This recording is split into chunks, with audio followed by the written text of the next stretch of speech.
Esa mañana me puse el vestido azul marino de siempre, el de los botones de nácar que me regaló mi madre hace más de 30 años. Me miré al espejo y pensé, hoy es un día importante. Hoy voy a conocer a la familia del hombre que quiere casarse con mi hija. Quería dar una buena impresión, no con joyas ni ropa cara. Solo quería que me vieran como lo que soy, una mujer de trabajo, una madre que lo dio todo. Pero cuando esa puerta se abrió, en menos de 3 segundos dejé de ser persona para ellos. La señora que nos recibió me miró de arriba abajo, recorrió mi ropa, mis zapatos, mi cartera sencilla, y sin bajar la voz, se giró hacia los demás y dijo con toda naturalidad: Parece una mendiga. Al casamiento, así no entra. Hubo un silencio, y luego risas. El joven que iba a casarse con mi hija se adelantó unos pasos, me miró con una sonrisa que me heló la sangre y dijo: al casamiento, así no entra. Sentí que el piso desaparecía bajo mis pies. Mis manos se enfriaron de golpe, como si alguien me hubiera echado agua helada por dentro. El corazón me latía tan fuerte que apenas escuché lo que siguió. Solo vi caras que reían, caras que me observaban como si yo fuera algo fuera de lugar, algo que no debía estar ahí. Y en ese momento tomé una decisión.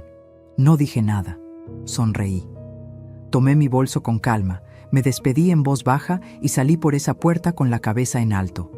Cuando llegué al coche, saqué mi teléfono e hice una llamada. Una llamada que nadie esperaba. Una llamada que lo cambiaría todo. Pero para entender lo que ocurrió después, primero necesito contarte quién soy y por qué lo que parecía una tarde de humillación se convirtió en el principio de algo que ni yo misma imaginaba. Bienvenidos al canal Memorias de Patricia. Antes de comenzar, cuéntanos desde dónde nos estás viendo. Acompáñanos en esta historia que te llegará al alma. Y si llegaste hasta aquí, quiero pedirte algo antes de seguir. Si todavía no te has suscrito al canal, este es el momento. Deja tu me gusta en este video, porque cada uno me dice que hay alguien del otro lado que está escuchando de verdad.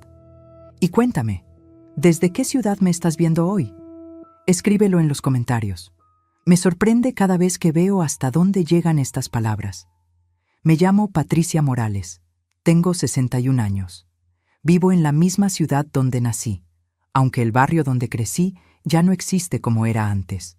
Las calles siguen ahí, pero las personas que le daban vida se fueron yendo con los años, igual que pasa con todo lo que uno ama. Empecé a trabajar a los 16. No fue una decisión que tomé con libertad. Fue una necesidad. Mi padre murió cuando yo tenía 15 años, y mi madre, que era una mujer fuerte pero agotada, necesitaba que alguien ayudara. Así que entré a trabajar en una ferretería de materiales de construcción que quedaba a 4 cuadras de nuestra casa. Empecé limpiando, ordenando estantes, atendiendo el mostrador cuando faltaba alguien. No era glamoroso. No era lo que yo había imaginado para mí. Pero era trabajo honesto, y yo lo hacía bien. Llegaba antes que nadie y me iba después que todos. Pero además de trabajar, yo observaba. Miraba cómo se compraba, cómo se negociaba, cómo los proveedores llegaban con sus números y cómo don Aurelio, el dueño, los escuchaba con calma sin ceder jamás. Nunca alzaba la voz, nunca mostraba urgencia. Aprendí algo en esas tardes que ninguna escuela me enseñó. Quien muestra necesidad en los negocios, pierde. Y quien sabe esperar en silencio, gana. Pasaron los años. Me casé con Ernesto cuando tenía 28. Él era arquitecto, un hombre bueno, tranquilo, que me quería con esa constancia silenciosa que no hace ruido, pero que uno siente en cada cosa pequeña. En el café que preparaba sin que yo pidiera, en la mano que ponía sobre mi hombro cuando yo estaba cansada, en la forma en que miraba a nuestra hija cuando creía que nadie lo veía. Juntos construimos lo que teníamos. Primero un pequeño depósito de materiales de construcción, luego una distribuidora con 3 camiones. Y con el tiempo, con trabajo y sin atajos, una empresa constructora que fue creciendo proyecto por proyecto, ladrillo por ladrillo, contrato por contrato. Cuando nació Camila, los dos lloramos de alegría. Ernesto la cargó en brazos durante horas y no quería soltarla. Yo lo miraba desde la cama del hospital y pensaba, somos una familia completa. Somos todo lo que necesitamos ser. Pero la vida tiene sus propios planes, y rara vez los avisa. Ernesto murió hace 9 años. Un infarto silencioso, una madrugada de agosto. Se fue sin aviso, sin despedida, sin darnos la oportunidad de decirle todo lo que merecía escuchar. Se fue y me dejó con una empresa, una hija de 23 años, y un dolor que todavía hoy, en ciertos momentos, me toma por sorpresa cuando menos lo espero. Lo que vino después fue difícil, más difícil de lo que muestro. Hubo personas que creyeron que sin Ernesto yo no sabría cómo seguir. Socios que intentaron aprovechar ese momento de duelo. Clientes que probaron si podían negociar diferente ahora que la señora estaba sola. Proveedores que llegaron con condiciones que jamás se habrían atrevido a proponer frente a él. Se equivocaron todos, no porque yo sea especial, sino porque ya había aprendido, desde los 16 años, que la debilidad que uno muestra es la puerta que otros abren. Y yo no podía dejar esa puerta abierta. Tenía una hija. Tenía una empresa con 43 empleados que dependían de mí. Tenía la memoria de Ernesto que honrar. Así que seguí. Con los años, la empresa creció más de lo que habíamos imaginado juntos. Hoy tenemos contratos con municipios, con constructoras privadas, con desarrolladores de viviendas sociales y residenciales. Más de 80 empleados directos. Una sede nueva, amplia, que Ernesto habría amado ver con sus propios ojos. Pero hay algo que decidí hace muchos años y que nunca cambié. Yo no ostento lo que tengo, no por falsa modestia, sino porque entendí algo que pocas personas comprenden a tiempo. Quienes necesitan mostrar lo que tienen, generalmente no tienen tanto como dicen, y quienes realmente tienen, no necesitan demostrarlo. Camila creció viendo eso. Una madre que llegaba del trabajo con ropa sencilla, que no usaba joyas llamativas, que manejaba el mismo auto durante años sin cambiarlo por uno más vistoso. A veces, cuando era chica, me preguntaba con esa honestidad brutal que tienen los niños: «Mamá, ¿por qué las mamás de mis amigas tienen carteras más grandes que la tuya?» Y yo le respondía siempre lo mismo: «Porque ellas quieren que la gente vea lo que tienen. Yo prefiero que la gente vea lo que hago». Camila tardó años en entender eso del todo. Cuando entró a trabajar conmigo por un tiempo, cuando vio el negocio por dentro, cuando escuchó cómo hablaban de mí los clientes y los proveedores, cuando vio los contratos y las obras y los nombres de las personas que dependían de ese trabajo, empezó a comprender. Pero el amor tiene su propia lógica. Y a veces, esa lógica no coincide con todo lo que uno aprendió. Hay un sueño que Ernesto y yo teníamos y que nunca pudimos cumplir. Un viaje a España, al pueblo donde nació su madre, en el norte. Teníamos hasta los itinerarios anotados en una libretita que él guardaba en el cajón de la mesa de noche. Cuando él murió, guardé esa libretita sin tirarla. Todavía está ahí. Todavía tiene sus anotaciones con letra de arquitecto, clara, precisa, sin adornos innecesarios. A veces la saco y la leo. Y pienso que algún día voy a hacer ese viaje, que lo voy a hacer por los dos. Ella no lo sabía todavía, pero ese sueño guardado tendría un papel importante en lo que estaba por suceder. Hace 2 años, Camila me presentó a Rodrigo. Un joven de 32 años, simpático, seguro de sí mismo, con una sonrisa fácil y muchas palabras lindas. Trabajaba como supervisor en una empresa de logística. Tenía buena presencia. Sabía causar una buena impresión. Desde el primer momento sentí algo que no supe nombrar del todo. No era nada concreto. Era algo en la forma en que miraba las cosas que lo rodeaban, como evaluándolas, como calculando cuánto valían. Una mirada de inventario que yo había visto antes en ciertas mesas de negociación, en personas que quieren más de lo que piden. Pero Camila lo amaba. Y yo amaba a Camila. Así que guardé lo que sentía y decidí darle tiempo. Darle la oportunidad de conocerlo mejor. De equivocarme. Ella no lo sabía todavía, pero lo que yo sentía esa primera tarde No era resistencia de madre ni miedo al cambio. Era algo que lleva años de trabajo y de pérdidas aprender a reconocer sin equivocarse. Era experiencia, la misma que me había enseñado a leer personas en salas de reuniones, en conversaciones donde las palabras dicen una cosa y los ojos dicen otra completamente distinta. Hay una tarde de hace 3 años que guardo con mucho cariño. Un domingo. Camila y yo habíamos ido al mercado juntas, como cuando ella era chica, y yo la llevaba en el carrito, y ella elegía las naranjas más grandes, aunque no cupieran en la bolsa. Ese domingo volvimos a caminar así, sin apuro, sin agenda. Ella eligió flores amarillas para su departamento. Yo elegí unas plantas pequeñas para la ventana de mi cocina. Tomamos un café en el lugar de siempre, en la esquina del señor Marcos, que lleva 40 años haciendo el mismo empanado, con la misma receta, y no piensa cambiarla por nada del mundo. Camila me habló de sus sueños esa tarde. Quería viajar, aprender portugués, tener algún día una familia propia. Los ojos le brillaban mientras hablaba, y yo la escuchaba con ese amor que solo saben las madres, el que te alegra el alma y al mismo tiempo te duele un poco, porque sabes que el tiempo pasa y que los hijos son de ellos mismos, no tuyos. Cuando nos despedimos en la puerta de su departamento, me abrazó fuerte y me dijo en voz baja: «Gracias por ser mi mamá, mamá». No supe por qué lo dijo así ese día en particular, sin motivo aparente, sin ocasión especial, pero lo guardé aquí adentro.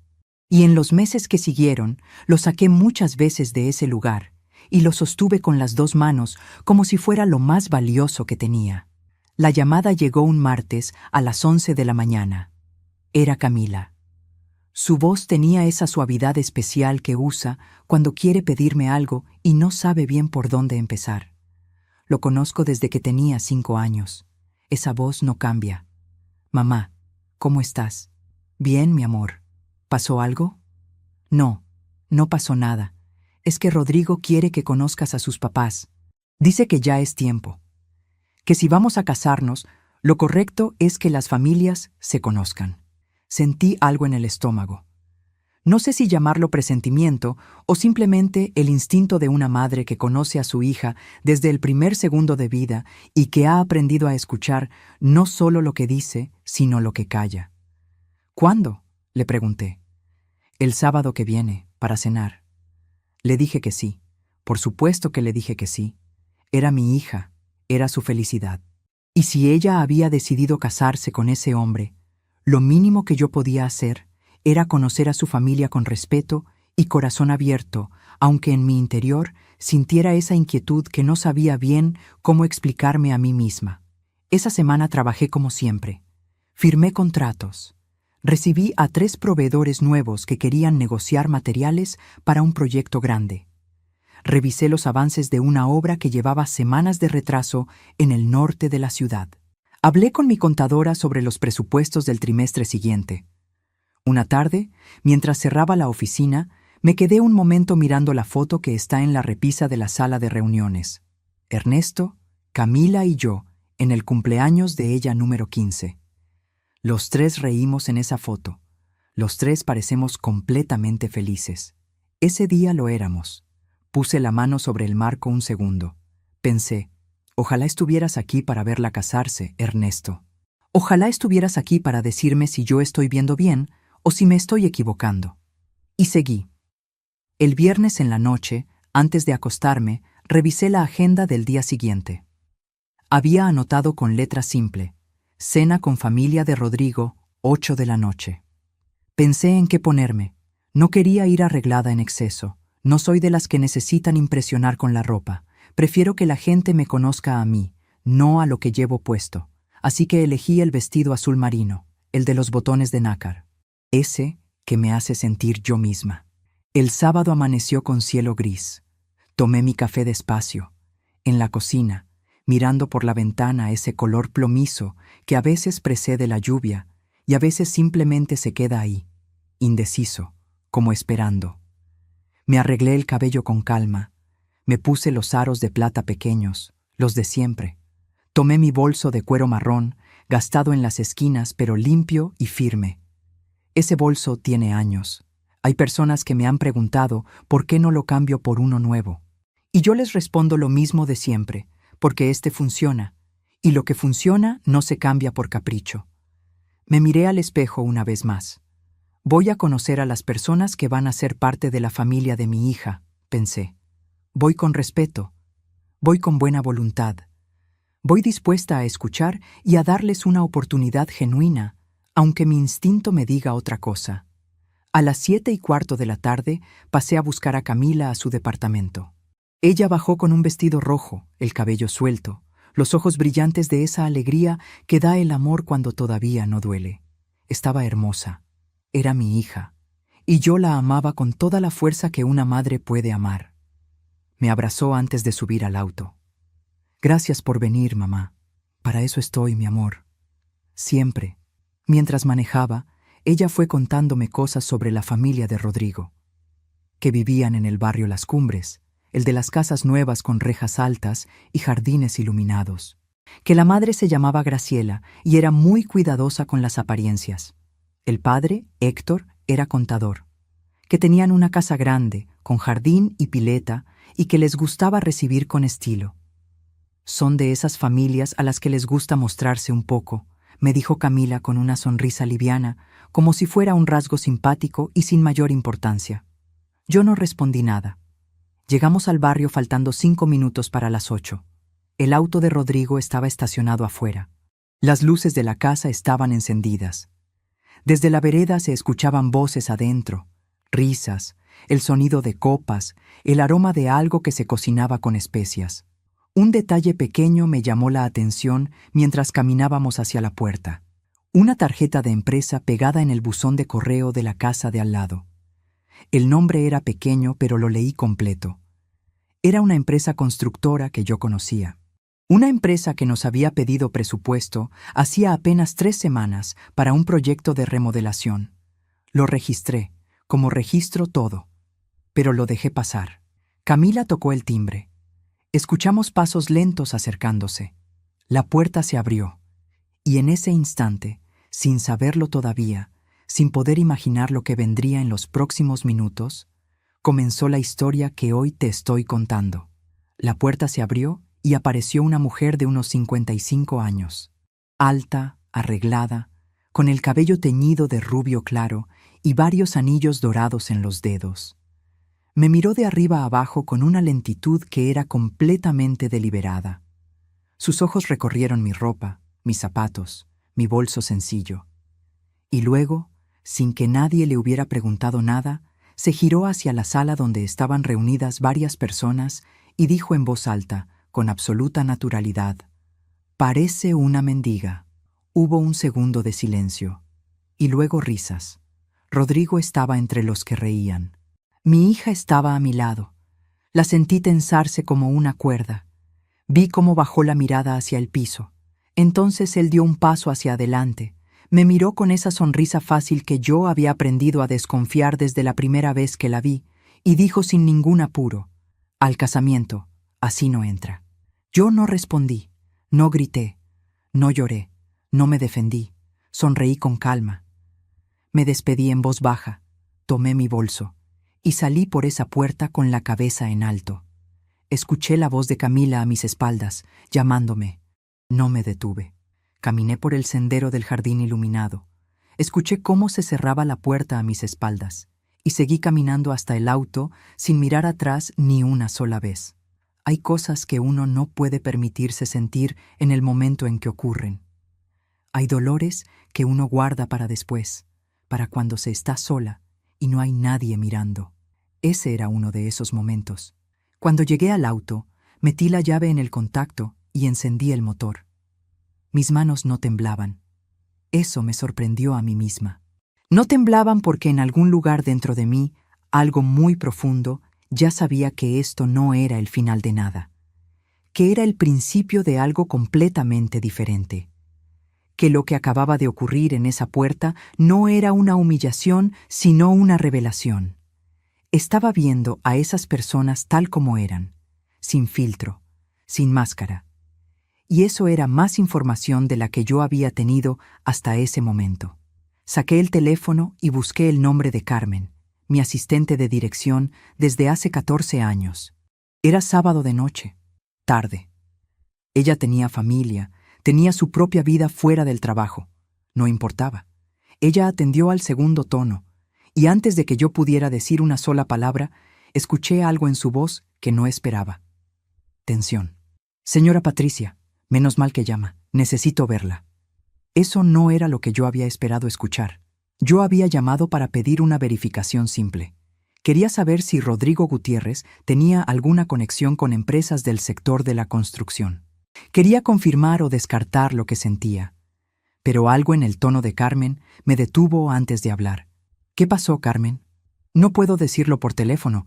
¿Puede venir a la oficina? Era sábado a las 9 de la noche. Voy para allá, dije. Manejé por la ciudad con la ventana entreabierta. El aire de la noche tenía ese olor a tierra húmeda que a veces trae el viento desde el sur, incluso cuando no llueve. Las calles del barrio Las Cumbres estaban tranquilas y bien iluminadas, con las casas mostrando sus jardines ordenados como tarjetas de presentación para el mundo. Todo en ese barrio parecía diseñado para impresionar. Cada reja, cada luz de jardín, cada planta podada con precisión. Me pregunté cuánto de lo que mostraban era real y cuánto era decorado. Mientras manejaba, pensé en la tarjeta que había visto pegada en el buzón de la casa vecina al llegar. El nombre de la empresa constructora, un nombre que yo reconocía bien porque lo había visto en documentos recientes. Pensé en la mirada de Rodrigo esa primera tarde que lo conocí, hacía 2 años, en cómo miraba las cosas que lo rodeaban, como evaluándolas, como tomando nota mental de todo. Pensé en algo que Camila me había dicho sin darle ninguna importancia hace unos meses, casi de paso, mientras tomábamos ese café del domingo, que Rodrigo conocía mucho el rubro de la construcción, que decía tener contactos en varias empresas del sector. En ese momento no lo había conectado con nada en particular. Ahora, mientras manejaba de noche hacia mi oficina porque mi asistente de 14 años me pedía verme con urgencia un sábado, empecé a conectarlo todo. Llegué a la sede de la empresa a las 9:40 de la noche. El edificio estaba en penumbras, pero la ventana de la sala de administración tenía luz encendida. Carmen estaba esperándome. La vi a través del vidrio antes de entrar. Estaba de pie junto al escritorio, con el teléfono en la mano, mirando hacia la puerta, como si hubiera estado contando los minutos desde que le avisé que venía. Cuando entré, me miró con una expresión que yo no le había visto antes en 14 años de trabajo compartido. Carmen es una mujer serena, eficiente, ordenada en sus emociones. De esas personas que no se alteran con facilidad porque han visto mucho y aprendido a procesar las cosas sin derrumbarse. Es la clase de persona que cuando algo la preocupa, primero lo verifica 3 veces antes de decirlo. Pero esa noche tenía el rostro pálido, los ojos más abiertos de lo normal, y las manos, que sostenían una carpeta delgada, le temblaban de manera visible. Se acercó rápido hacia mí, casi sin saludarme. «Cierre la puerta con llave», me dijo en voz baja, casi en susurro. «Carmen, ¿qué está pasando? Me está asustando». «Por favor, con llave primero». La cerré. Ella se acercó a la pequeña ventana que da al pasillo y miró hacia afuera durante unos segundos, verificando que no hubiera nadie más en el edificio. Luego fue hasta el interruptor de la pared, apagó la luz principal de la sala y encendió solo la lámpara pequeña del escritorio. La sala quedó en una penumbra tenue y extraña que me resultó incómoda. «Siéntese, por favor», me dijo. Me senté, pero sin quitarle los ojos de encima. «Señora Patricia, llevo 3 semanas queriendo decirle esto, 3 semanas buscando el momento y el cómo. Cada vez que lo intentaba me preguntaba si estaba viendo bien o si estaba exagerando, si era una coincidencia, si me estaba equivocando». Puso la carpeta sobre el escritorio entre las dos. Con cuidado. No la abrió todavía. Sus manos no dejaban de temblar. La miré a los ojos. «Carmen, dígame». Ella tomó aire. «¿Conoce usted a un hombre que se llama Rodrigo Gutiérrez Peralta?» El aire en la sala cambió. Lo sentí físicamente. «Es el novio de mi hija», dije con calma. Carmen cerró los ojos un segundo. Fue un gesto pequeño, breve, pero decía todo. Cuando los abrió, vi algo en ellos que me preparó para lo que venía. No era miedo exactamente, era pena. La pena de quien tiene que decirle a alguien una verdad que va a doler mucho. ¿Cuánto sabe usted sobre él?, preguntó. Le conté todo lo que sabía, lo que Camila me había contado. Su trabajo como supervisor en logística, su familia en el barrio Las Cumbres, la cena de esa noche, lo que había ocurrido cuando abrieron la puerta, cómo me había despedido y me había ido. Carmen escuchó todo en silencio absoluto, sin interrumpir. Cuando terminé, asintió muy despacio, como alguien que confirma lo que ya sabía. Eso es exactamente lo que él quiere que ustedes sepan, dijo en voz baja. Una pausa corta. Nada más que eso. Abrió la carpeta. Sacó el primer papel con las 2 manos y lo puso frente a mí sobre el escritorio. Hace 3 semanas, comenzó, uno de nuestros proveedores de logística, la empresa distribuidora Noroeste, solicitó una reunión urgente conmigo. Usted estaba en viaje de trabajo. No quise interrumpirla hasta tener algo concreto en las manos. Me dijeron que habían recibido una propuesta de otra empresa constructora para que cambiaran de proveedor, y que esa propuesta venía acompañada de información sobre nuestra empresa. Hizo una pausa. Información interna nuestra, detalles de contratos vigentes, márgenes de precios de referencia, calendarios de obra, datos que no existen en ningún lugar público. Me quedé completamente quieta. ¿Quién enviaba esa información?, pregunté. Carmen deslizó el primer papel hacia mí lentamente. En el encabezado del correo electrónico había un nombre que yo ya conocía. Rodrigo Gutiérrez, leí en voz alta. Esa fue la primera capa. Pero no era la última. Me quedé mirando ese papel durante varios segundos. El nombre, la dirección de correo electrónico, la fecha en la esquina superior. El correo tenía 5 meses de antigüedad. ¿5 meses?, pregunté. Al menos eso, dijo Carmen. Es el registro más antiguo que tenemos acceso en este momento, pero hay indicios para creer que comenzó antes. Me recosté en la silla. 5 meses atrás, Camila y Rodrigo llevaban apenas 3 meses de relación. Cerré los ojos un segundo. Siga, le dije. Carmen sacó otra hoja del interior de la carpeta. Rodrigo Gutiérrez Peralta trabaja como supervisor regional en la empresa logística del Sur S.A. Esa empresa es subcontratista nuestra desde hace 2 años. Al incorporarse como supervisor de esa empresa, él obtuvo acceso a nuestra plataforma de gestión de contratos como usuario externo con perfil de proveedor. Es el acceso estándar que damos a los supervisores de empresas colaboradoras. En teoría, es limitado, pero con ese acceso logró obtener información que no debería haber podido ver. ¿Cómo lo hizo? Eso todavía lo está revisando el área de sistemas. Hay una vulnerabilidad en la plataforma que debimos haber cerrado antes, pero lo más importante ahora no es el cómo exactamente. Hizo una pausa. Lo más importante es el para qué. Sacó más papeles. Los alineó sobre el escritorio uno al lado del otro, con cuidado, como quien arma un mapa para que otra persona lo entienda de un vistazo. La empresa que recibió esa información se llama Desarrollos Meridional. ¿La conoce? Claro que la conocía. Era nuestra competencia directa desde hacía 4 años. Habíamos perdido 2 licitaciones municipales importantes contra ellos en el último año y nunca habíamos entendido bien por qué. Nuestras propuestas eran sólidas, bien fundamentadas, competitivas. Pero ellos llegaban siempre con números que parecían calculados para ganar por un margen muy estrecho, como si supieran de antemano cuánto íbamos a ofrecer. Porque lo sabían. Porque tenían los nuestros. Sentí un frío que no venía del aire acondicionado. ¿Rodrigo trabaja para Desarrollos Meridional?, pregunté. No directamente, dijo Carmen, pero la madre de él sí. Segunda capa. La madre de Rodrigo trabaja en Desarrollos Meridional desde hace 3 años como coordinadora de presupuestos. En los registros laborales figura con su apellido de soltera, Ibáñez, distinto al apellido Gutiérrez con el que conocemos a Rodrigo. Por eso no apareció en las verificaciones de rutina cuando contratamos a Logística del Sur como subcontratista. Pensé en Graciela, en sus anillos dorados, en su cabello rubio teñido con precisión. En esa mirada lenta y evaluadora con la que me había examinado de arriba a abajo en la puerta de su casa esa misma noche, no era la mirada de una señora arrogante que humilla a alguien de menos. Era el escrutinio frío de alguien que sabía exactamente quién era yo y que estaba evaluando al enemigo de cerca, quizás por primera vez cara a cara. ¿Ella sabe quién soy?, pregunté. Carmen asintió lentamente.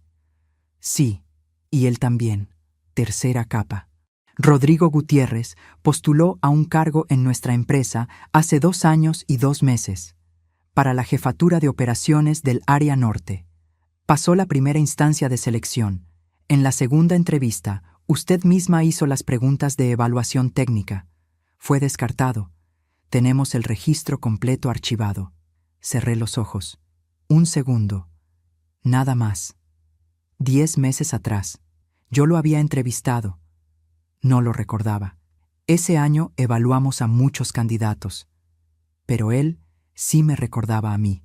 Él se fue de esa entrevista con mi cara grabada, con mi nombre, con todo lo que necesitaba saber para lo que planeó después. ¿Cuándo empezó a salir con Camila? 2 meses después de ser rechazado. Silencio.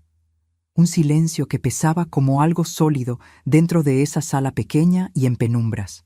¿Camila sabe algo de esto? No hay ningún indicio de que ella esté involucrada. Todo apunta a que él le ocultó absolutamente todo. Camila parece ser, en este esquema, tan víctima como usted. Cuarta capa.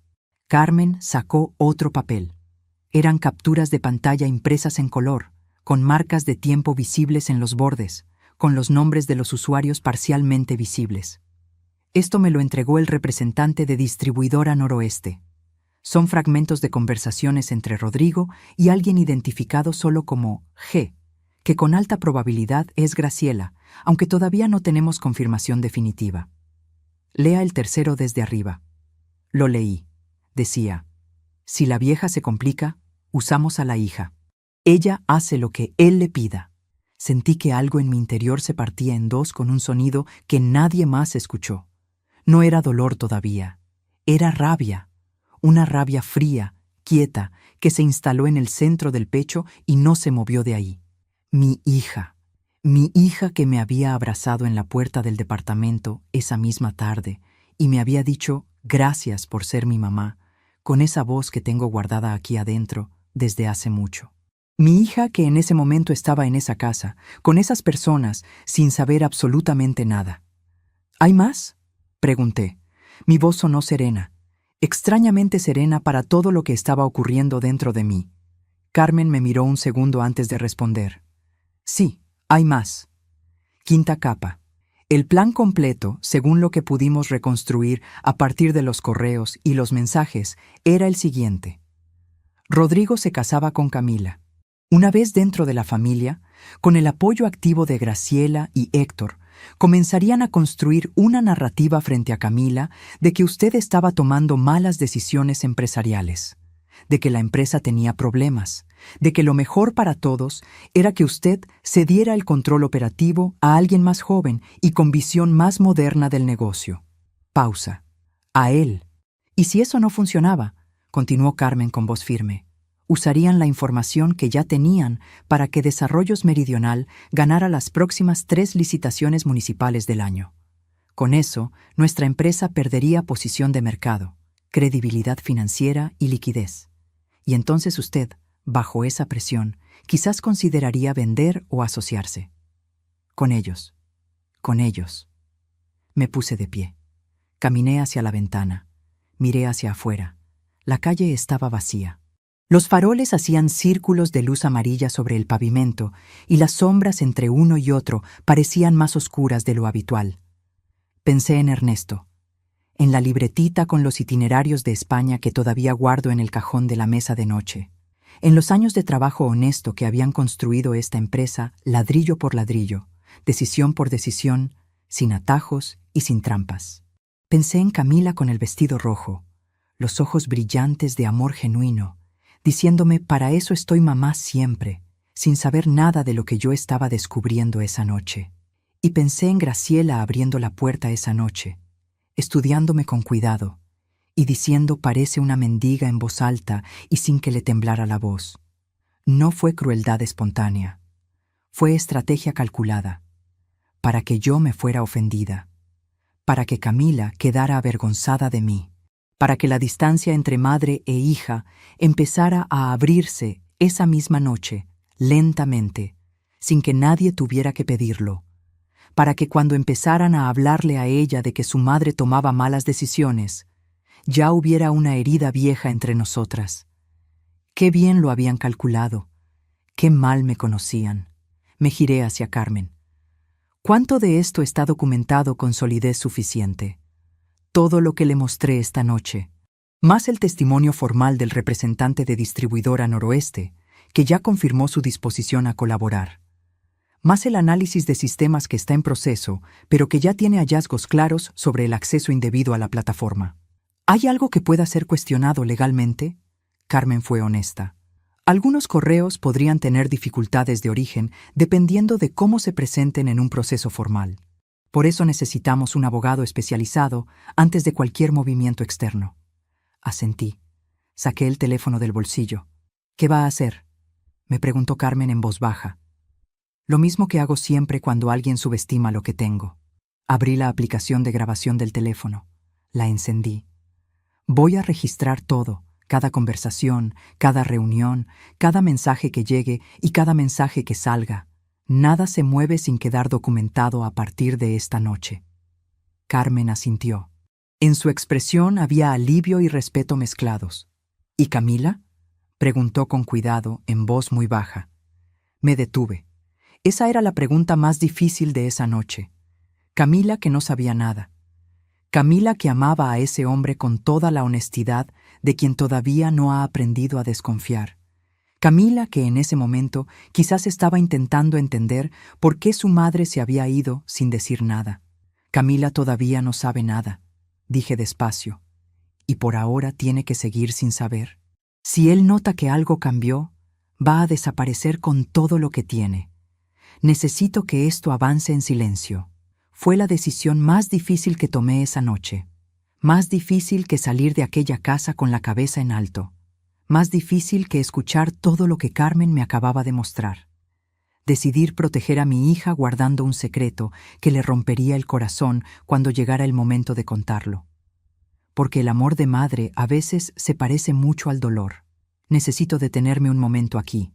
Porque mientras te cuento esto, pienso en cuántas personas me están escuchando ahora mismo que también cargaron algo en silencio, que supieron una verdad que no podían decir todavía, que eligieron esperar porque proteger a alguien que amaban valía más que el alivio de hablar, que pasaron noches largas cargando solas un peso que nadie más podía ver. ¿Tú también viviste algo así? ¿También guardaste algo por amor, aunque te costara? Escríbeme en los comentarios. Quiero leer lo que tienes para decir. Quiero que sepas que en esta historia, lo que tú sientes también tiene un lugar. Esa noche salí de la oficina a las 11:40, con una carpeta bajo el brazo y la grabadora activa en el bolsillo. El cielo gris de la mañana se había convertido en una noche despejada, con estrellas que rara vez se ven bien desde la ciudad. Las miré un segundo antes de subir al auto, y le hablé a Ernesto en silencio, como hago a veces cuando no sé a quién más hablarle. Le dije, no me voy a quedar callada esta vez. Y sentí, de una manera que no sé explicar del todo bien, que desde algún lugar él ya lo sabía. A las 7 de la mañana del domingo siguiente, llegué a la oficina antes que nadie. No había dormido bien. Me había acostado tarde, me había despertado temprano, y en las horas entre los dos había pensado en Camila, en Rodrigo, en la carpeta que dejé sobre el escritorio antes de irme la noche anterior. Carmen llegó 20 minutos después. Me encontró con el café ya hecho y los papeles extendidos sobre la mesa. Me miró y supo que yo no había dormido. ¿Cómo está?, preguntó. Bien, dije. Siga. Se sentó y abrió una carpeta nueva, más gruesa que la de la noche anterior. Estuve hasta las 2 de la madrugada terminando esto, dijo. El área de sistemas me mandó el reporte preliminar. Aquí está el registro completo de accesos de Rodrigo a la plataforma desde que ingresó como usuario de Logística del Sur. Me pasó el documento. Eran 17 páginas de registros de sistema, fechas, horarios, secciones consultadas. La mayoría de los accesos eran normales, coherentes con su rol como supervisor de logística. Pero había un patrón que se repetía con precisión. Los viernes por la tarde, entre las 5 y las 7 de la tarde, había accesos a secciones que no correspondían a su área. Contratos de obras, proyecciones presupuestarias, calendarios de licitaciones, los viernes por la tarde. Pensé en cuántas veces Camila me había dicho que los viernes Rodrigo llegaba tarde porque tenía reuniones de cierre de semana. ¿Esto es suficiente para un abogado?, pregunté. Es suficiente para empezar, dijo Carmen. El abogado va a necesitar un análisis técnico más formal, pero este registro muestra el patrón con claridad. Asentí. Le pregunté lo que tenía que preguntarle. Carmen, ¿por qué esperó 3 semanas para decirme esto? Ella no respondió de inmediato. Miró sus manos sobre la mesa. Porque usted me importa, dijo finalmente, y porque sabía que cuando le dijera esto, todo iba a cambiar. Quería estar segura de lo que le decía antes de hacerlo. No quería equivocarme. La miré en silencio. No se equivocó, le dije. Nos miramos un momento sin decir nada más. A veces entre dos personas que se conocen bien, el silencio dice más que las palabras. Gracias, Carmen. No me las dé todavía, dijo con calma. Todavía queda mucho por hacer. Tomé la carpeta nueva junto con la del día anterior, las cerré con cuidado y las metí en mi bolso. Salí de la oficina. La calle estaba tranquila. El sol de la mañana del domingo tenía esa claridad particular que solo tienen los domingos. Esa luz que parece más limpia que la de cualquier otro día de la semana. Y yo tenía algo importante que hacer. Lucía me conoce desde que teníamos 12 años. Crecimos en el mismo barrio, fuimos a la misma escuela, nos casamos con 6 meses de diferencia. Cuando murió Ernesto, fue la primera persona que llegó a mi casa y la última en irse esa noche. No me dijo nada especialmente sabio ni buscó las palabras perfectas. Solo se quedó ahí, a mi lado, haciendo lo que hacen las amigas de verdad cuando no hay nada que decir que alcance. Llegué a su casa a las 9:30 de la mañana con la carpeta bajo el brazo. Cuando abrió la puerta y me vio la cara, me hizo pasar sin preguntar nada. Cerró la puerta detrás de mí, puso agua a calentar para el café, trajo 2 tazas y se sentó frente a mí en la mesa de la cocina donde hemos tenido todas las conversaciones importantes de los últimos 49 años de amistad. Habla, me dijo. Le conté todo, desde la cena del sábado hasta los documentos que Carmen me había mostrado. Le conté sin saltarme nada, con calma, como si estuviera contando algo que le había pasado a otra persona. Así proceso las cosas cuando son muy grandes. Las cuento como si fueran de otra, hasta que puedo mirarlas de frente sin que me tumben. Lucía escuchó todo sin interrumpir. Solo una vez levantó la mano para pedirme que me detuviera, buscó papel y lápiz y empezó a tomar notas en su letra pequeña y ordenada. Escribía mientras yo hablaba, sin dejar de mirarme. Cuando terminé, hubo un silencio largo. El café se había enfriado sin que ninguna de las dos lo tomáramos. Luego Lucía me miró. ¿Camila sabe algo? No. ¿Cuándo se lo vas a decir? Cuando tenga todo en orden. Cuando no pueda negarlo ni escapar. Lucía asintió. Siguió escribiendo. ¿Tienes todo guardado en un lugar seguro? No en la oficina. En un lugar tuyo donde solo tú tengas acceso. No lo había pensado todavía con esa precisión. Esa noche haría una copia de todo y la guardaría en casa. ¿Cuánto tiempo llevan juntos Camila y él? 2 años. ¿Ella habla bien de él? Sí, siempre bien. Nunca un comentario negativo. ¿Y él habla bien de ti frente a ella? Me lo pensé. Sí, muy bien. Demasiado bien, diría yo ahora. Lucía asintió lentamente. ¿Alguna vez te dijo Camila algo que en ese momento no te pareció importante pero que ahora te suena diferente? Me quedé en silencio. Pensé en todas las conversaciones de los últimos 2 años. En los comentarios pequeños, en las frases que uno escucha y guarda sin saber bien por qué, como piezas que todavía no tienen lugar en ningún rompecabezas visible. Sí, había una en particular que ahora brillaba de otra manera. Hace aproximadamente 8 meses, Camila me había preguntado, de pasada, si yo pensaba en algún momento asociarme con alguien para el negocio. Me dijo que Rodrigo tenía contactos en el sector y que a veces pensaba que una empresa con gestión familiar podría ser interesante para crecer de otra manera. Yo le había respondido con amabilidad, pero con firmeza, que mi empresa no estaba en venta ni en búsqueda de socios y que eso no iba a cambiar. Camila no había vuelto a mencionar el tema, pero ahora entendía quién había puesto esa idea en su cabeza y por qué. Eso fue él, dije. Lucía lo anotó. ¿Hay propuesta de matrimonio ya?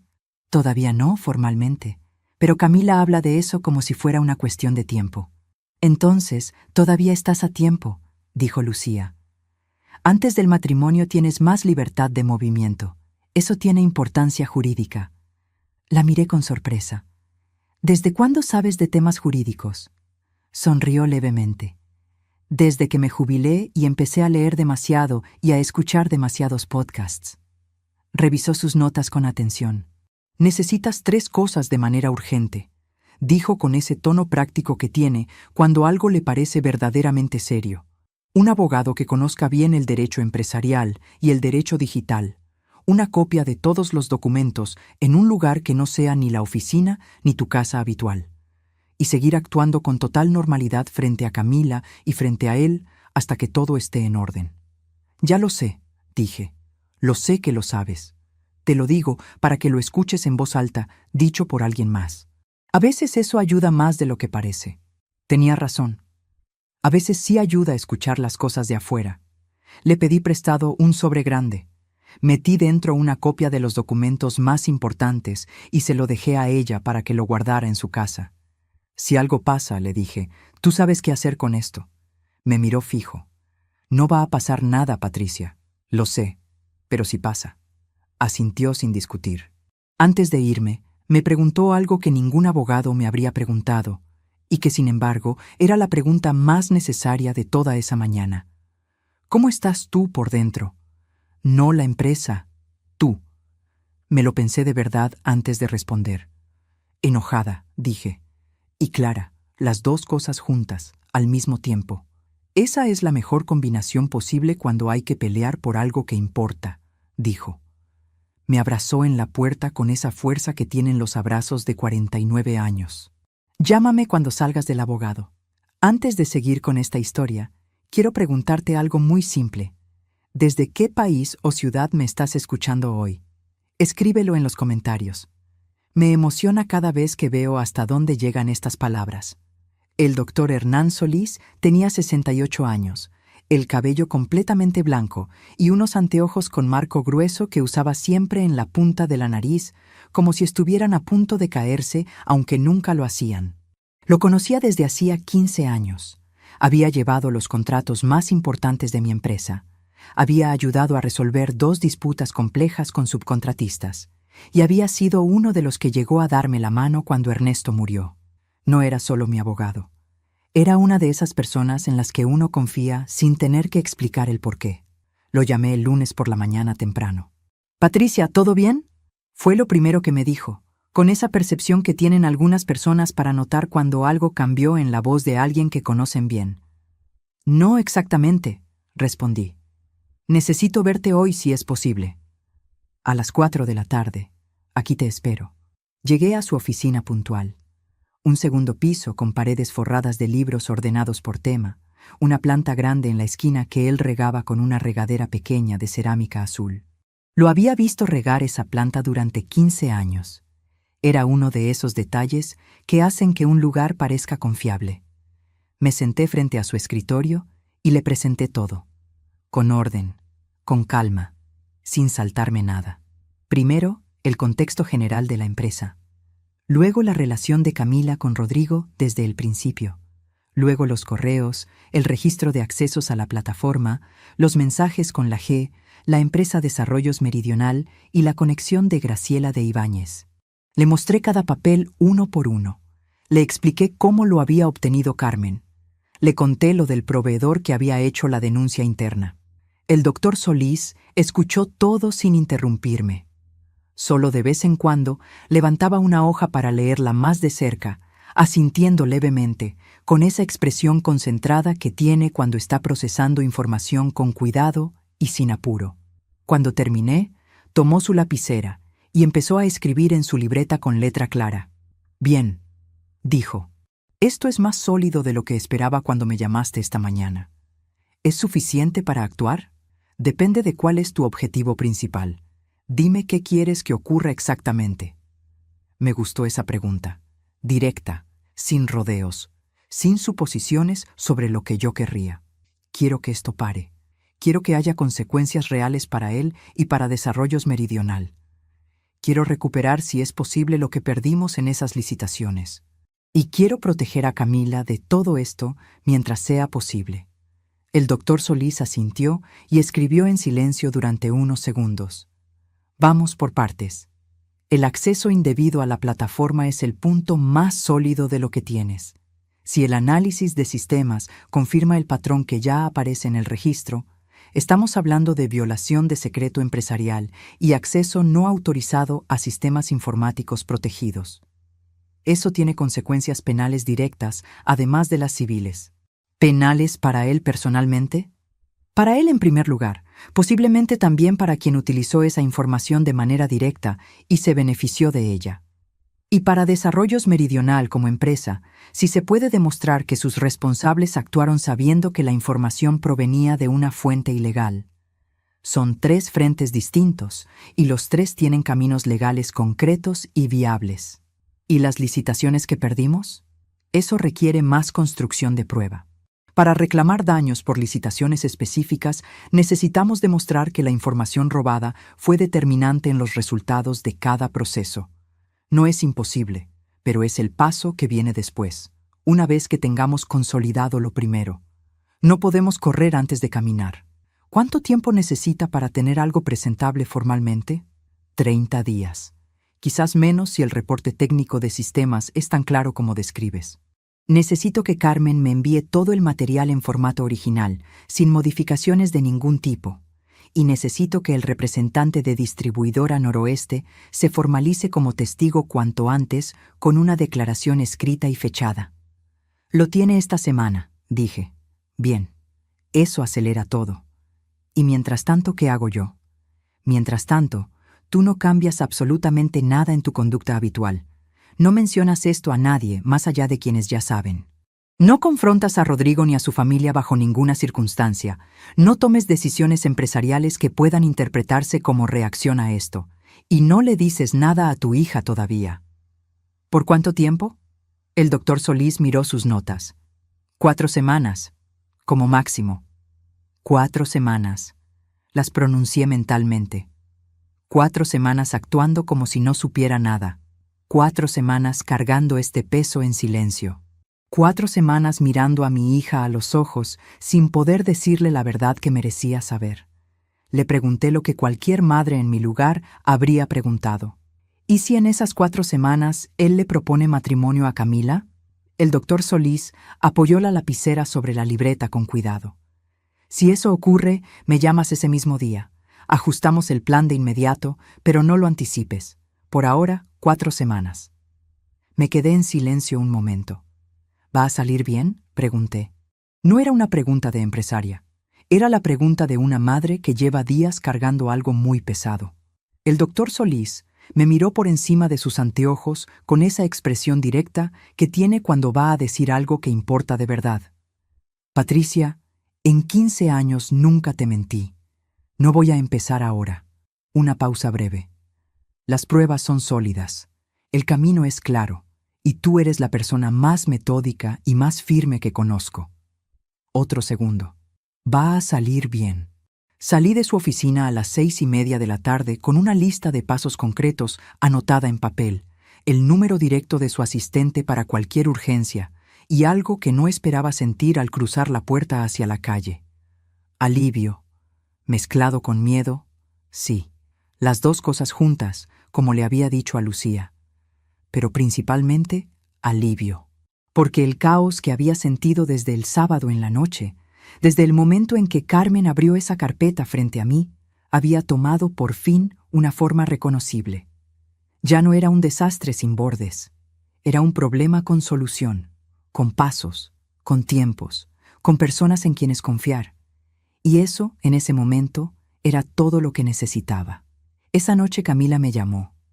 Había pasado poco más de un día desde la cena. Su voz sonaba distinta, más baja, más cuidadosa, como quien elige cada palabra antes de decirla.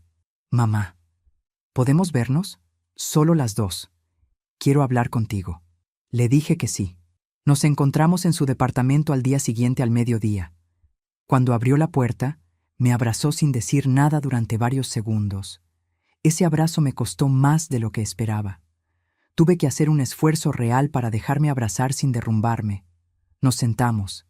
Ella me pidió disculpas por lo que había pasado en la cena de la familia de Rodrigo. Me dijo que lo que había ocurrido estaba mal, que se había sentido paralizada en el momento y que no sabía bien por qué, que lo había hablado con Rodrigo y que él también quería pedirme disculpas personalmente. Y en ese momento sonó la puerta. Rodrigo entró con una sonrisa tranquila y 2 bolsas con comida del lugar favorito de Camila. Patricia, me alegra que haya venido, dijo.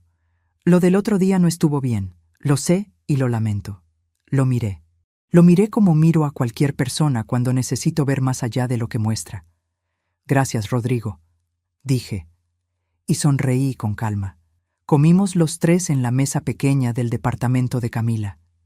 El sonido de los cubiertos sobre los platos, el murmullo de la televisión encendida en volumen bajo con algún programa que ninguno de los 3 miraba de verdad. La luz de la tarde entrando por la ventana en ángulo, pintando una franja dorada sobre el piso. Rodrigo habló de su trabajo, de un proyecto nuevo en la empresa, de planes que tenía para el año siguiente, de lo mucho que quería a Camila. Yo escuché. Lo escuché con esa atención que se aprende en años de mesa de negociaciones. No solo las palabras, sino el ritmo, las pausas, lo que se dice y lo que se rodea sin decir del todo. Y en un momento, mientras servía el postre con gestos amables y calculados, dijo algo en voz baja, casi de pasada, mirando a Camila con ternura estudiada. Lo que más me importa es que esta familia esté unida.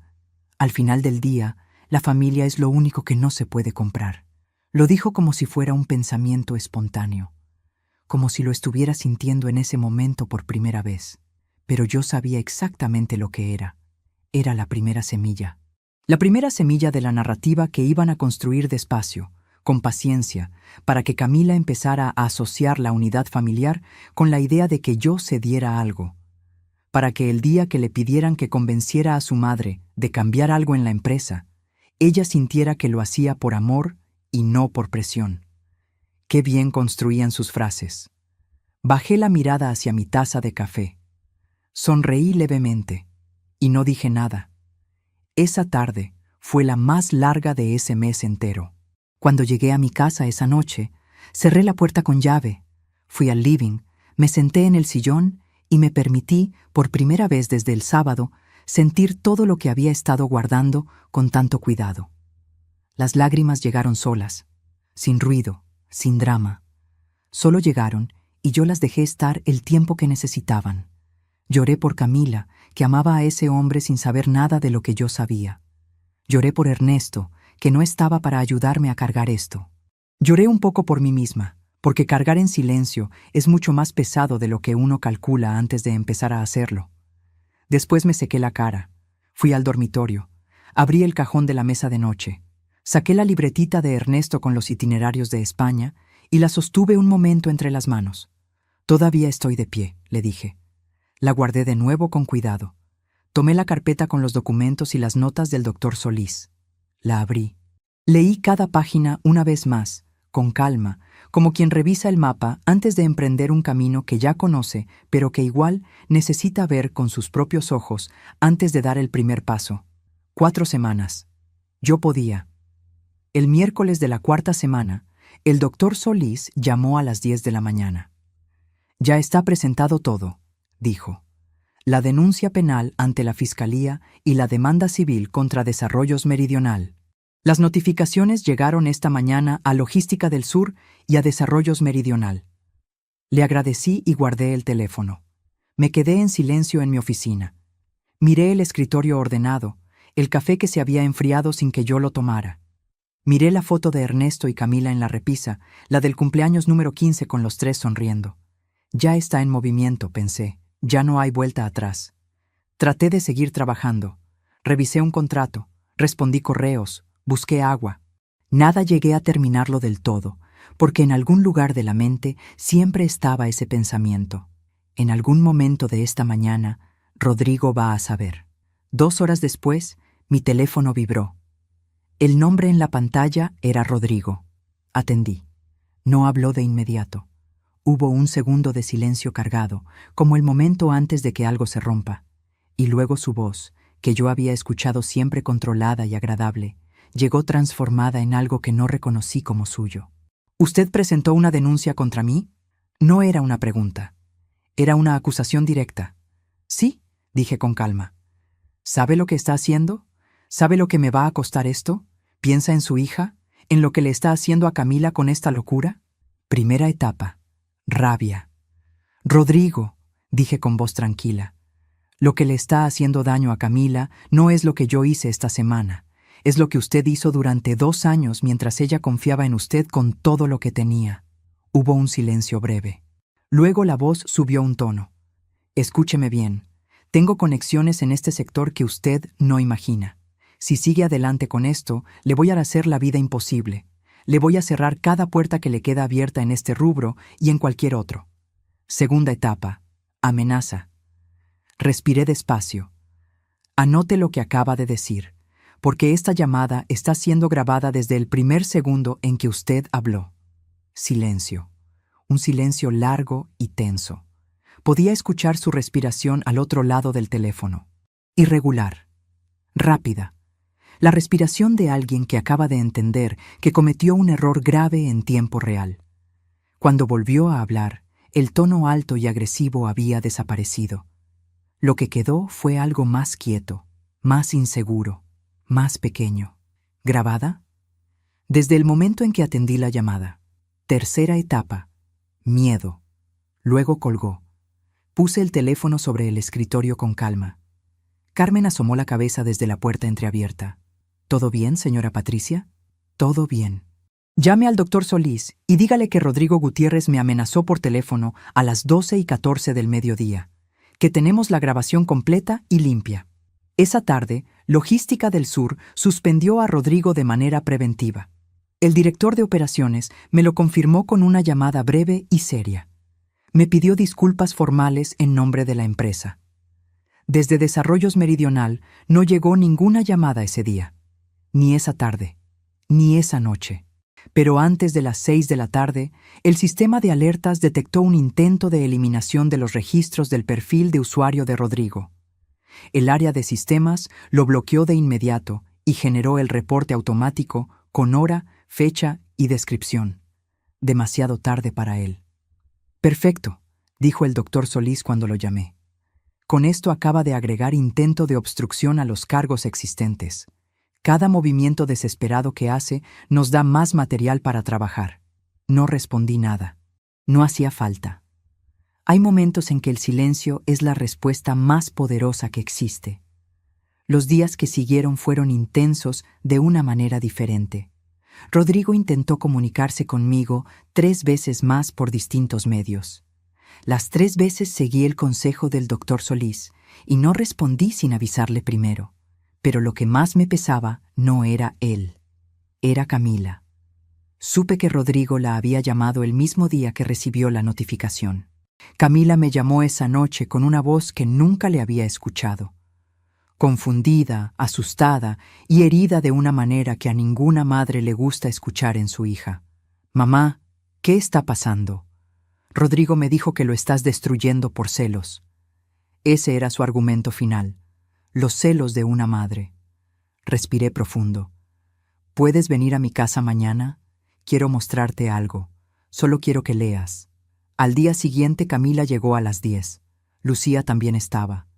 Pusimos todos los documentos sobre la mesa: los correos con las fechas, el registro de accesos, los mensajes con la G, el informe técnico, la declaración del representante de Distribuidora Noroeste. Todo ordenado como piezas de un rompecabezas ya armado. Camila leyó en silencio durante casi media hora. La vi detenerse en el mensaje que decía: si la vieja se complica, usamos a la hija. La vi cerrar los ojos un segundo, respirar y volver a abrirlos. La vi seguir leyendo. Cuando terminó, levantó la vista. No me miró a mí primero. Miró sus propias manos sobre la mesa. Luego, me miró a mí. «¿Desde cuándo sabes esto?», preguntó con voz muy baja. «Desde la noche de la cena de tu familia. ¿Por qué no me lo dijiste antes? Porque si él lo notaba antes de tiempo, podría destruir las pruebas. Perdona que te haya tenido que ocultar esto».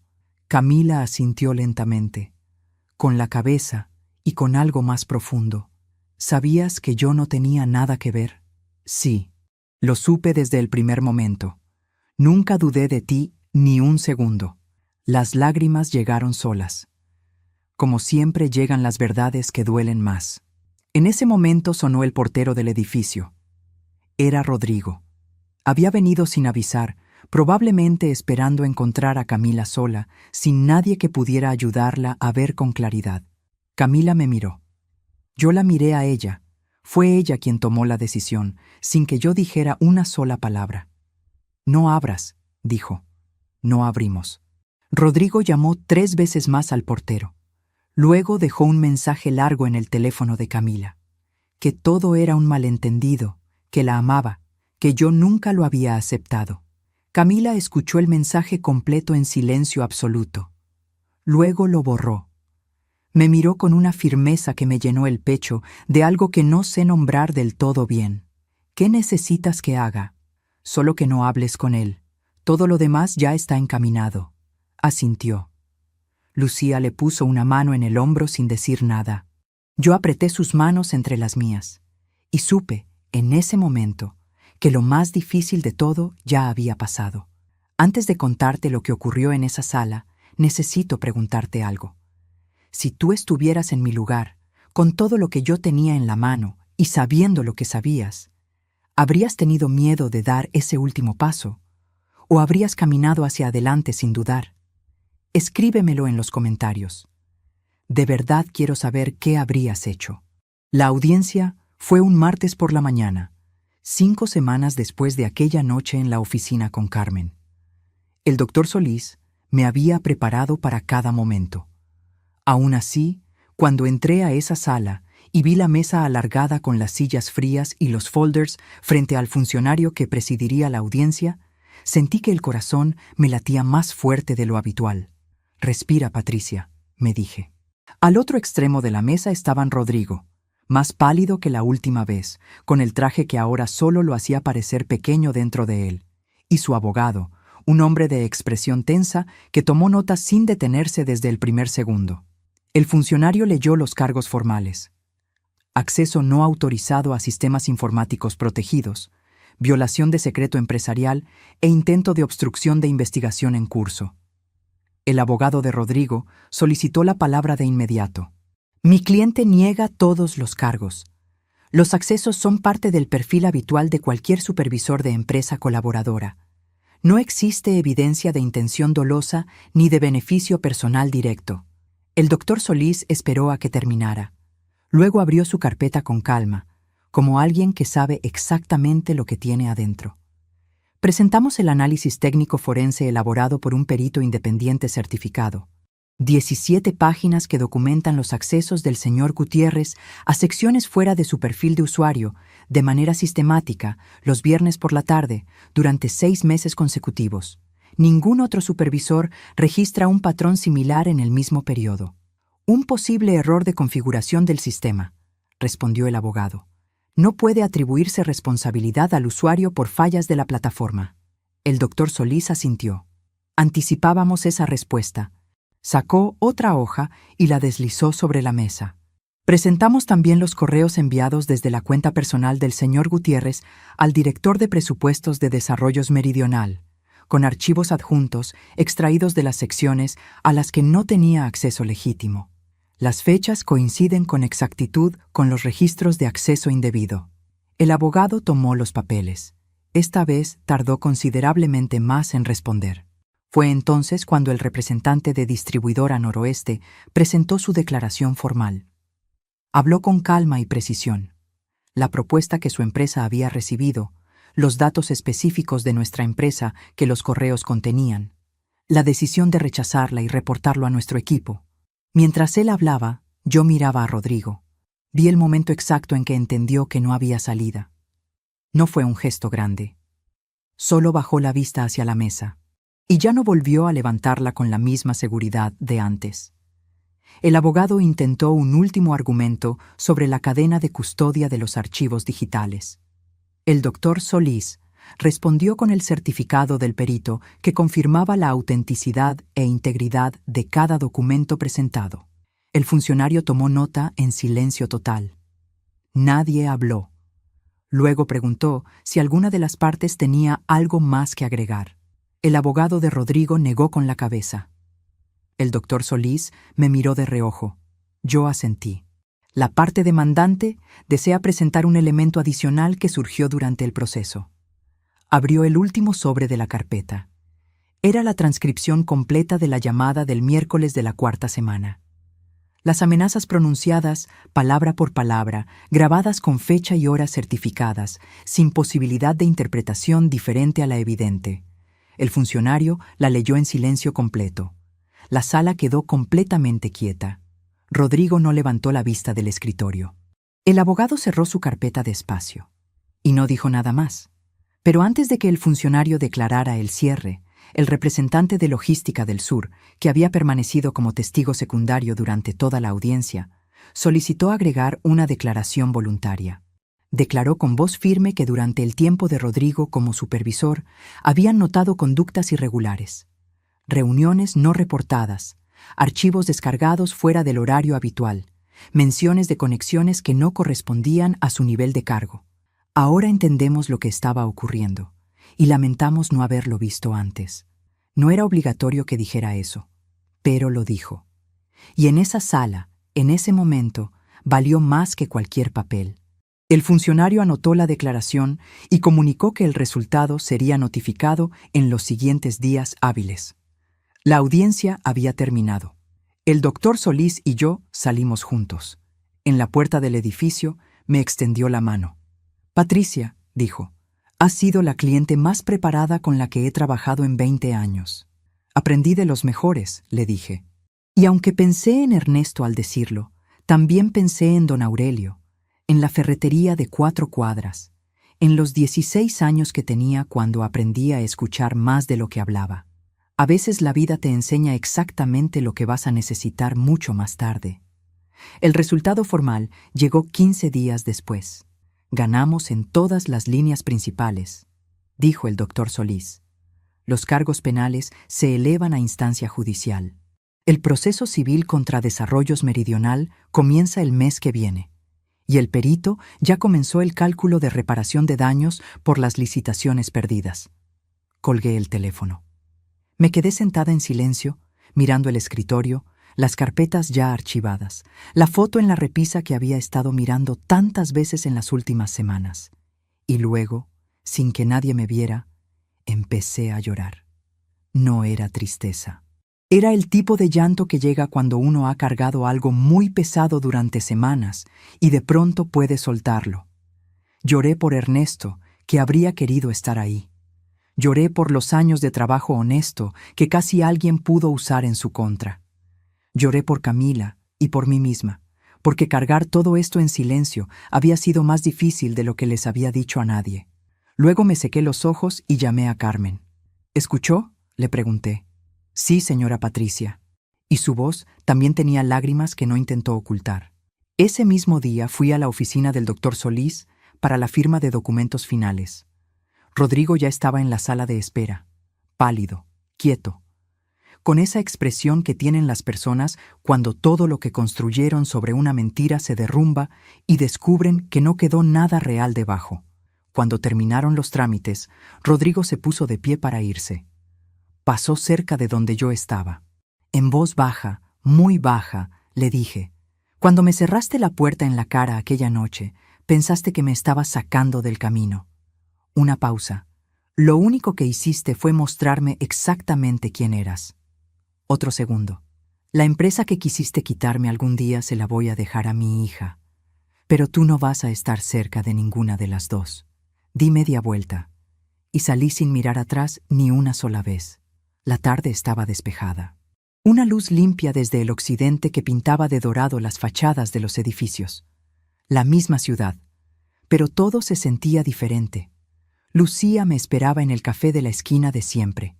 Cuando me vio entrar, leyó todo en mi cara antes de que yo abriera la boca. Se puso de pie y me abrazó fuerte, con esa fuerza que tienen los abrazos de 49 años de amistad que no necesita palabras. «¿Ganaste?», me preguntó al oído. «Gané», dije. Nos sentamos. Pedimos 2 cafés y la torta de naranja de siempre.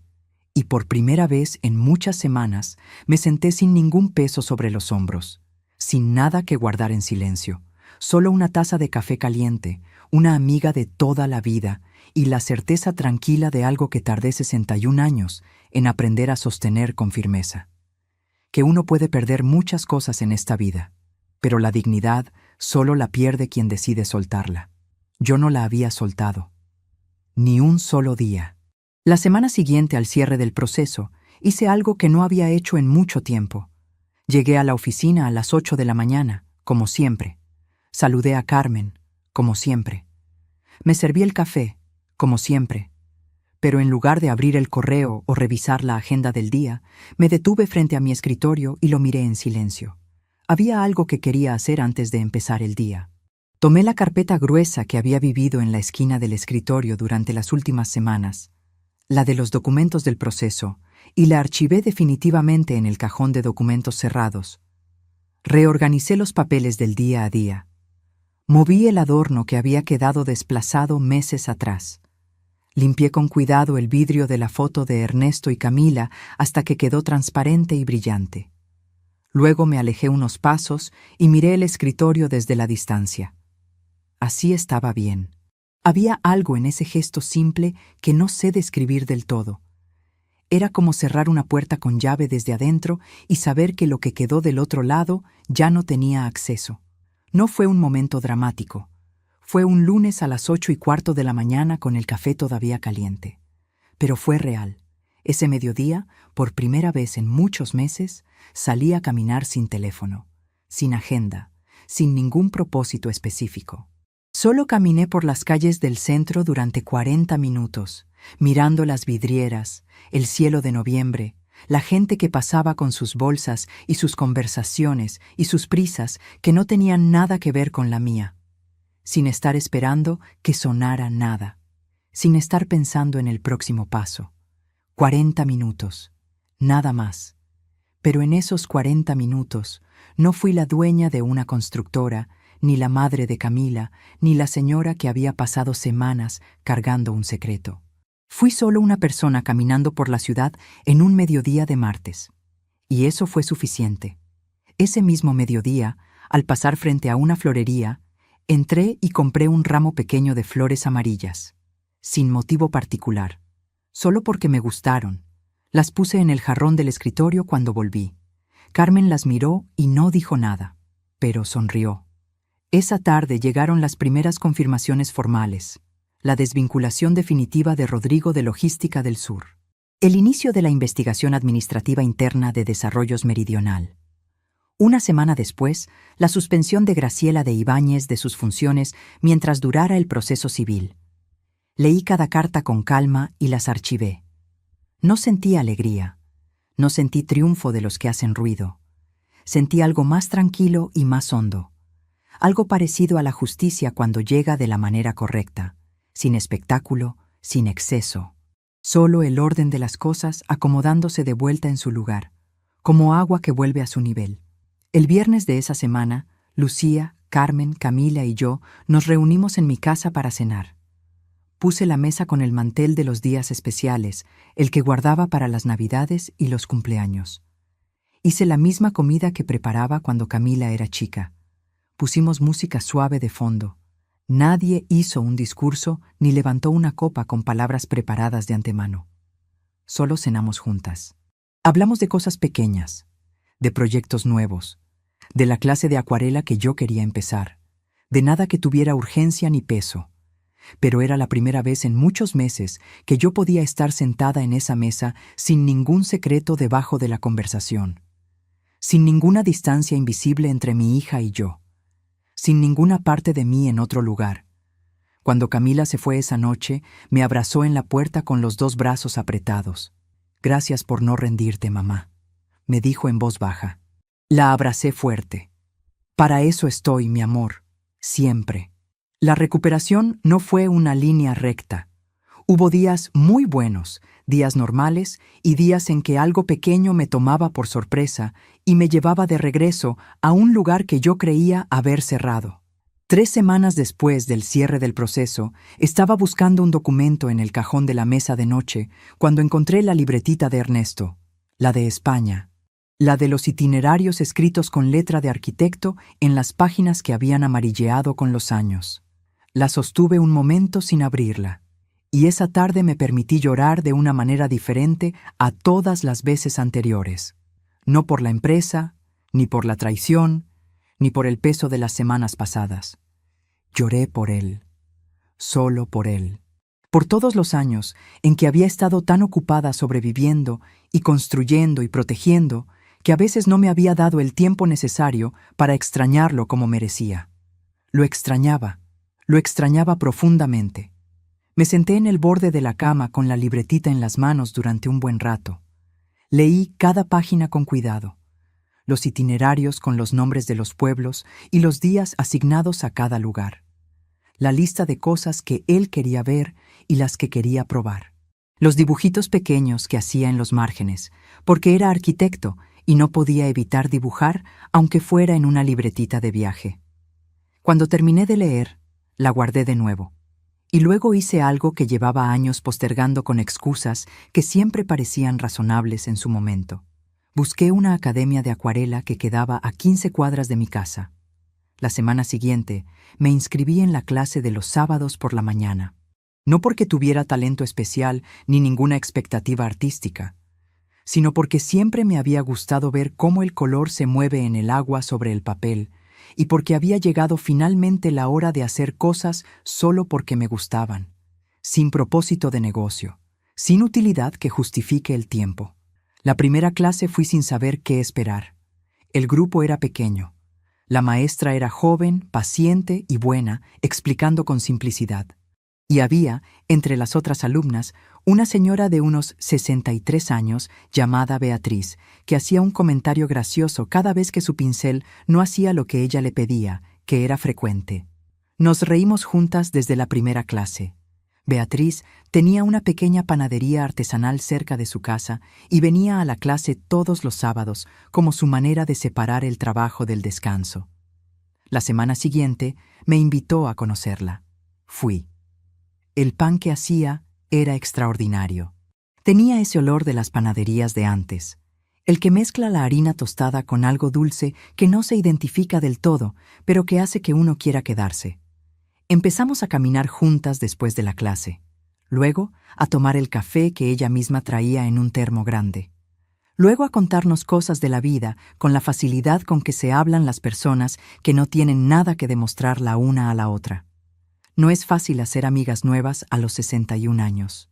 Pero, como descubrí ese año en muchas cosas, no imposible es diferente a no fácil. Hay una frase que me encontré pensando una mañana mientras mezclaba los colores, sin buscarlo, sin que nadie me la dijera. A los 61 años aprendí que la fuerza no es no sentir. La fuerza es sentir todo lo que hay que sentir y elegir seguir de pie. La escribí en un papel pequeño y la puse en la pared de la cocina, donde la veo todos los días cuando tomo el primer café de la mañana. Ahí sigue. Algunos días la leo y pienso en todo lo que costó aprender eso, en las noches que dormí poco, en las conversaciones que tuve conmigo misma en silencio porque no había nadie más disponible en ese momento, en la cantidad de veces que me dije que podía, antes de saber con certeza si podía. Pero la leo, y me acuerdo. Y en ese recordar, algo se asienta. Fue Camila quien lo propuso. Llegó un domingo a mi casa, se sentó en la silla de siempre con las 2 manos alrededor de su taza de té y me miró con esa expresión que tienen las personas cuando llevan un rato pensando en algo antes de decirlo. «Mamá, ¿y si vamos a España?» La miré. ¿A España? Al pueblo de la familia de papá, el que él siempre quiso visitar. Hizo una pausa breve. Encontré la libretita cuando me la dejaste ver el otro día. Leí los itinerarios. Leí los dibujitos en los márgenes. Y pensé que ya es tiempo. Me quedé en silencio un momento. Pensé en todos los años que esa libretita había estado en el cajón esperando. En todas las veces que la había sacado y la había vuelto a guardar diciéndome que algún día, cuando las cosas estuvieran más tranquilas, cuando hubiera menos trabajo, cuando el momento fuera mejor. El momento nunca llega solo. Hay que ir a buscarlo. Sí, dije. Vamos. Organizamos el viaje en 6 semanas, sin apuro.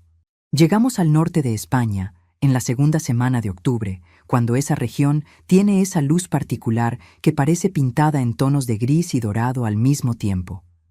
El pueblo de la familia de Ernesto quedaba en un valle entre montañas pequeñas y redondas, con una iglesia de piedra antigua en el centro de la plaza y casas de ventanas oscuras que habían visto pasar muchas generaciones. Caminamos sin ningún apuro. Leímos las placas en los muros. Entramos a la iglesia que olía a piedra y a cera vieja. El párroco joven, con mucha paciencia y una sonrisa amable, nos ayudó a encontrar el registro de bautismo de la abuela de Ernesto entre las páginas amarillentas de un libro de hace más de 90 años. Camila fotografió la página con cuidado. Yo la sostuve un momento entre las manos, con el mismo cuidado con que había sostenido la libretita. «Papá habría llorado aquí», dijo Camila en voz muy baja. «Sí», dije. «Y después habría querido comer algo y dibujar la iglesia en una servilleta». Camila se rió. Yo también me reí. Y en ese momento, en esa iglesia de piedra, en un pueblo del norte de España, sentí algo que hacía mucho tiempo no sentía de manera tan completa. Sentí que estábamos bien, las 2, y que él, de alguna manera, también estaba ahí. Esa tarde, Camila y yo nos sentamos en un bar pequeño frente a la plaza, con 2 vasos de vino tinto de la región, y nada urgente por hacer. Hablamos de Ernesto con esa calidez que tienen los recuerdos de las personas que uno amó bien. De cuando él llevaba a Camila al trabajo los sábados para que viera cómo se construía un edificio, ladrillo por ladrillo. De cómo siempre decía que las cosas que duran se construyen despacio. Escuché esas palabras en la voz de mi hija y pensé que él las había sembrado bien, que seguían creciendo. El último sábado de noviembre amanecí temprano, como casi siempre. Me preparé el café en la cocina. Miré por la ventana el cielo gris claro que anuncia el frío del fin de año, y luego fui al dormitorio a prepararme para el día. Abrí el armario, y entre la ropa colgada, como siempre, estaba el vestido azul marino, el de los botones de nácar que me regaló mi madre hace más de 30 años. El mismo que me puse aquella tarde de sábado cuando fui a conocer a la familia del novio de mi hija, con buena voluntad y corazón abierto, y alguien abrió una puerta y decidió en 3 segundos que lo que veía no era suficiente. Lo saqué. Lo sostuve frente a mí un momento. Luego me lo puse. Me miré al espejo con calma. 61 años. El cabello con algunas canas que decidí hace tiempo no teñir porque son mías y las gané una por una. Las manos que firmaron miles de contratos y cargaron a una hija recién nacida y sostuvieron durante años una libretita con itinerarios de viaje que finalmente visité. Los ojos que han aprendido a mirar las cosas no solo como son, sino como podrían llegar a ser.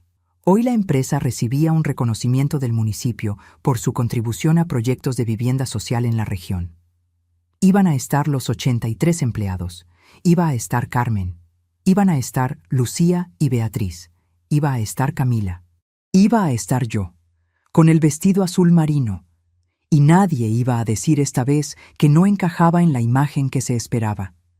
Pensé en aquella puerta, en aquella mujer con los anillos dorados, en Rodrigo y su sonrisa calculada, en las risas que escuché dentro de esa sala cuando atravesé el jardín de regreso al auto, y pensé, gracias.